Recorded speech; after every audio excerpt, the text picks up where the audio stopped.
Opinion Operation Sindoor showed great Indian resolve, but Trump optics left bad taste in mouth. Operation Sindoor has conveyed certain irrefutable messages, and fulfilled some incontrovertible goals.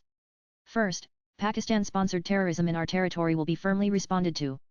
Second, this response will not be restricted to a surgical strike or a single attack like Balakot, but will involve a retaliation that is far wider and will penetrate deep into Pakistan, hitting terrorist bases and military infrastructure. Third, this response will not be deterred by the threat of nuclear reprisals, and that India will pursue conventional war without hesitation, even if it means raising the escalatory ladder. The goals that seem to have been achieved are that Pakistan has seen a new side of Indian resolve, of a magnitude it may not have expected. Secondly, it does appear that considerable damage has been inflicted on some of Pakistan's major terrorist training centers and their military facilities, especially airports and air defense systems. Thirdly, a new doctrine has been enunciated, the new normal, that in future acts of terror will be tantamount to a declaration of war by India. India will no longer be a passive victim of Pakistan's malevolent terrorist infrastructure. What remains slightly inexplicable is the abrupt ceasefire we agreed to.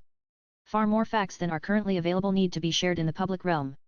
What exactly were the terms of the ceasefire understanding? Were our twin goals of strongly decimating the enemy's major terrorist camps, and of degenerating its military installations, achieved, or did we fall flat between two stools, achieving a bit of both but not sufficiently enough to warrant suddenly pulling back? Also, what were the compelling reasons to do so quickly, especially if as our official briefings indicated we had the upper hand, and were inflicting far more damage than the enemy was?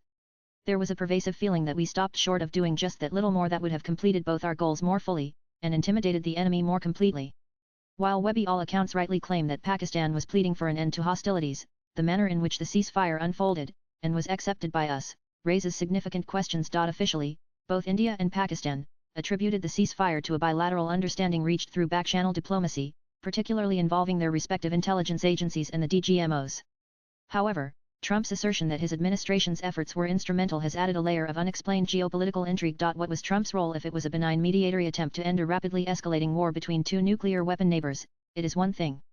But the problem is that Trump did not quite put it that way.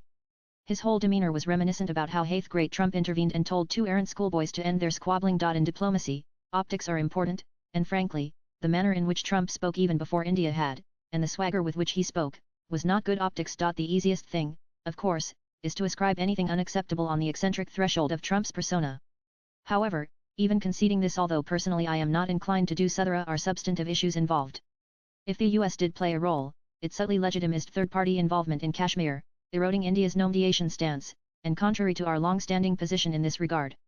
Further, the ceasefire did not require Pakistan to cease support for terrorism, allowing it to reset its global image without substantive policy changes. The least that Trump could have done was to refer to Pakistan's emphatic complicity in international terrorism, and the least that India could have done was to ensure that he does, even while heeding his call for a ceasefire.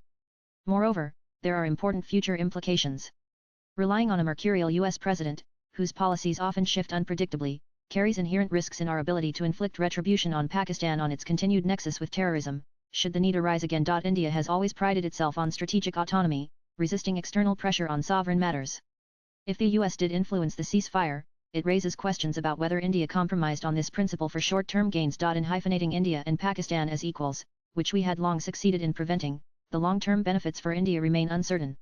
If the US role was indeed significant, it may have subtly shifted the dynamics of India-Pakistan diplomacy, potentially opening doors for future external mediation scenario. India has historically resisted. Swipe left for next video. In my opinion, while the country has shown its unqualified appreciation for Operation Sindoor, the government and our brave armed forces, and demonstrated it by its rock-solid unity, the government would do well to share all relevant details on what transpired to end the operation.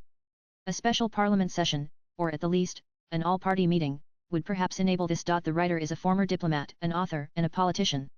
Views expressed in the above piece are personal and solely those of the author. They do not necessarily reflect NEWS18's views. Latest blogs